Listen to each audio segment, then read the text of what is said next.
Hello learners, today we will continue the same chapter Ruling the Countryside, History, chapter number 3.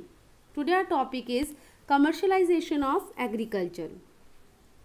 The British started to realize that the vast land resource of India could be utilized to produce many crops. Now they understood that India's vast land resource of India could be utilized to produce many crops. These crops could be used as raw materials in the European industries.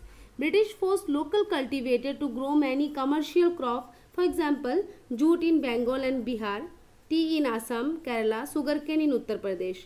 These crops were grown on large estates which were called plantation, and the owner of these estates were usually European who were called planters. Means planters were European. Major cash crops of that time, poppy and indigo.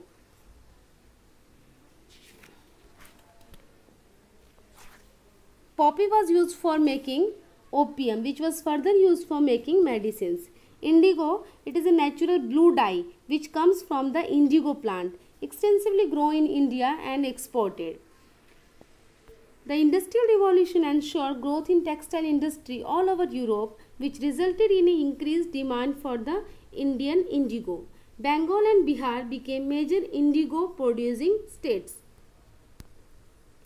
Indigo cultivation method. There was two systems for indigo cultivation in India, namely niche cultivation and Rayoti cultivation. In the niche system, the peasants were made to cultivate indigo on land owned by the planters, means land owned by the planters, and planters were European, means they made to cultivate indigo on the land of the Europeans. For their labors, the peasants were given daily wages. In the Rayoti system, the cultivation was carried out forcibly on the land owned by the peasants. Here, land owned by the peasant. What is the difference? In each system, land owned by the planters and they give them daily wages. And here, in Rayoti system, land owned by the peasants, land of the peasants, and they forcibly made them to grow indigo. Drawback of niche and Rayoti system. Okay, first we will read about niche system. Indigo could be grown on fertile land only, while the areas owned by the planters lacked that quality. Indigo plantation was labor and capital intensive. The season for indigo cultivation was the same as rice cultivation. Because the season is same for rice cultivation, so Europeans, they were not getting labors for their indigo cultivation. And what happened in Rayoti system, planters forced the cultivator to sign a contract to get land, and labor forced indigo cultivation. Because in Rayoti system, land is owned by the peasants, land belonged to the peasants, and they were forcibly to cultivate indigo to their lands. Arrangement of seeds and other resources were the responsibility of the farmers. The peasants got very little payment. They got very little payment for their indigo.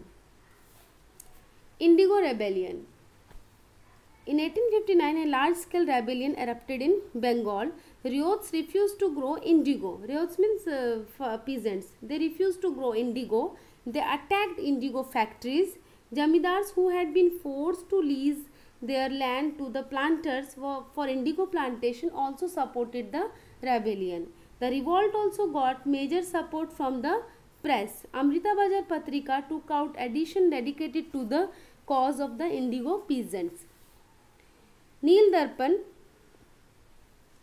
popular playwright of the time, highlighted the plight of the peasants. After effect of indigo rebellion, worried by the popular unrest, the British government took some preventive action. The Lieutenant Governor of Bengal, Ashley Aden, personally toured many disturbed areas to pacify people. The British government ultimately appointed the Indigo Commission to look into the problems. The commission reported that the practice of indigo cultivation was oppressive for cultivators. Ryots were asked to fulfill their current contracts, and they were assured that they would not be forced to grow indigo in future. The united efforts of the people put an end to indigo cultivation in Bengal. However, the cultivation shifted largely to Darbhanga and Champaran region of Bihar, where the planters continued their oppressive ways. In 1916-17, Mahatma Gandhi visited Champaran and launched a movement asking the colonial government to stop the practice altogether. The entire nation joined the movement. Now, one main point is, in your textbook, see the case study.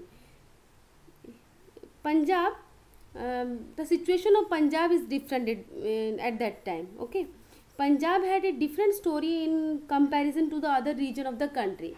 The British invested heavily in infrastructure here, such as road, rail links, irrigation, and the postal and telegraph system. These were vital for linking markets, transport, and communication, which eventually led Punjab to become the granary of India during the British rule. Earlier, the Persian wheel was a widespread mode of irrigation. There was lack of irrigation due to unpredictability of the monsoon rain. From the mid-1880s, Punjab experienced rapid growth due to the development of large-scale irrigation scheme. Vast areas of uncultivated land in the Doabs, land found between two rivers of southwest Punjab, were brought under cultivation and transformed. Irrigation project completed between 1860 and 1920 turned a huge part, one-third of Punjab, into cultivated land and produced vast quantities of cotton and grain. The Chenab colony was the largest and the canal colonies and had the most extensive irrigation system in India. Now what we have seen that Punjab had different story in comparison to other regions of the country. Now our next topic we will study about colonialism and tribal communities. Okay students, here I am finishing my chapter. I hope you all understand. Thank you.